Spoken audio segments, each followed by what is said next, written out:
அன்பர்களே, இந்த பதிவில் நாம் ஒவ்வொரு மனிதரின் இருவேறு உடல்களும் குண்டலினி யோகத்தின் அவசியமும் என்பது பற்றி பார்ப்போம்.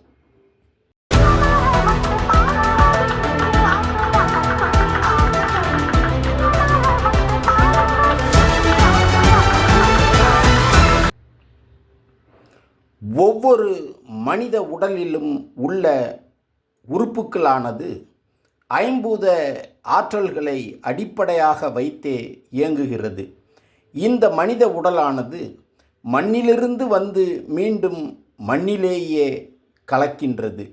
ஆகவே ஒவ்வொரு மனிதரின் உடலும் ஐம்பூத தத்துவங்களின் அடிப்படையில் நிலபூதத்தின் அம்சம், அதாவது தன்மையது ஆகும். உடலில் சில உறுப்புகளில் தண்ணீர் உள்ளது. இருந்தாலும் கண்களில் ஒருவித ரசம் உள்ளது. இந்த ரசமும் கூட நீரின் தன்மையது என்பது குறிப்பிடத்தக்கது. ஆனால் நமது உடலில் உள்ள நுரையீரலானது காற்றின் தன்மையது. நமது உடலின் இயக்கமானது ஐம்பூதங்களின் ஆகுலால், அதாவது சேர்க்கையாலேயே நடைபெறுகிறது. ஒவ்வொருவரின் உடலிலும் இருக்கிற ஐம்பூதங்கள் ஒவ்வொன்றும் இரு பாதியாக பிரிகிறது. இதில் ஒரு பாதியானது மீண்டும் ஐந்தாக சேர்ந்து பல பொருட்களாகவும் பல குணங்களாகவும் ஆகின்றது. இதுவே ஐம்பூத கூறுகளின் சேர்க்கை எனப்படுகிறது. ஆதி முதலானதே முழுமுதற் கடவுள். இதனைத்தான் திருவள்ளுவர் ஆதி பகவன் என்கிறார். ஆசீவகம் ஆதி சீவன் எனும் பொருளில் ஆசீவன் என்கிறது. இந்த முழுமுதற் கடவுளிடம் இருந்துதான் நமக்கு எளிதில் புலப்படாதது உண்டாகிறது. அதிலிருந்து ஓர் பேராற்றல் உண்டாகிறது. அந்த பேராற்றலில் இருந்து 5 தன்மாத்திரைகள் உண்டாகி அது 5 பூதங்களாகி அந்த ஐம்பூதங்களில் இருந்து அனைத்தும் உண்டாகிறது. நமது உடலானது ஆத்மாவின் தூள உடல் என்னும் புற உடல், ஐம்பூதங்கள், 5 தன்மாத்திரைகள், 5 பிராணன்கள், 10 இந்திரியங்கள், மனம், புத்தி என்ற 27 தத்துவங்களால் ஆன லிங்க உடலாகிய பொன்னுடல் எனப்படுகிறது. இதுவே ஆத்மாவின் சூட்சும உடலாகும்.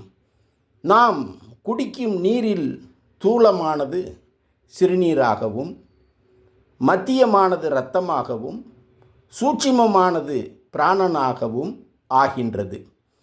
பிராணன் நீர்மயமானது. ஆகவே நீரின்றி வாழ இயலாது. நமது இரத்தத்தில் இருந்து மாமிசமும், மாமிசத்தில் இருந்து மேதஸும், மேதஸில் இருந்து எலும்பும், எலும்பிலிருந்து மச்சை என்ற தாதுவும் உண்டாகிறது. இந்த மாமிச கூட்டத்தில் இருந்து நாடிகள் உண்டாகின்றன. நமது மேல் கழுத்துக்கு கீழ் புலிதத் என்ற மாமிச பிண்டம் உள்ளது. அதனிடையில் காம்புடன் கூடிய தாமரை மொட்டு போல் இதயம் உள்ளது. இது கீழ்முகமாக சூட்சுமமான துவாரம் உள்ளதாக இருக்கிறது. இதன் மத்தியில் உள்ள இதய துடிப்பில் சீவன் இருக்கிறது. இந்த சீவனானது சிற்றின்பத்தில் நாட்டம் உடையது. இதனை நாம் பேரின்பத்தை நோக்கி திருப்ப வேண்டும். நமது உடம்பானது கனத்த பொருட்களின் சேர்க்கையால் ஆனது. ஆகவேதான் அது தூள உடம்பு எனப்படுகிறது. இந்த தூள உடம்பின் மீது லேசான மெல்லிய 4 உடம்புகள் இருக்கின்றன. இந்த 4ம் முறையே தூள உடம்பு, சூட்சும உடம்பு, குண உடம்பு, காரண உடம்பு என்று அழைக்கப்படுகிறது.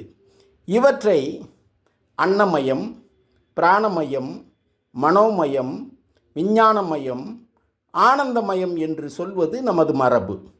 நமது தூள உடம்பு அழிவது போல் மற்ற உடம்புகள் அழிவது இல்லை. ஆகவே மரணம் என்பது தூள உடம்பிற்கு மட்டுமே உண்டு என்பதை நாம் உணர்தல் வேண்டும்.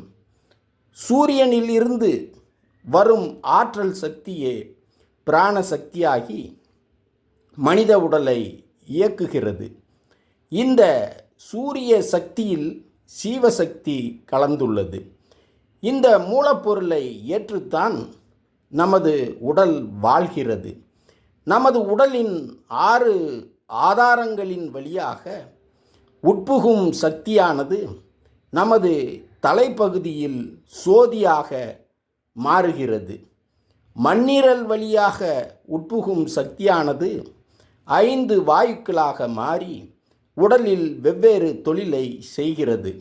பிராணன், அபானன், சமானன், உதானன், வியானன் என்பதே 5 பிராணன்கள் ஆகும்.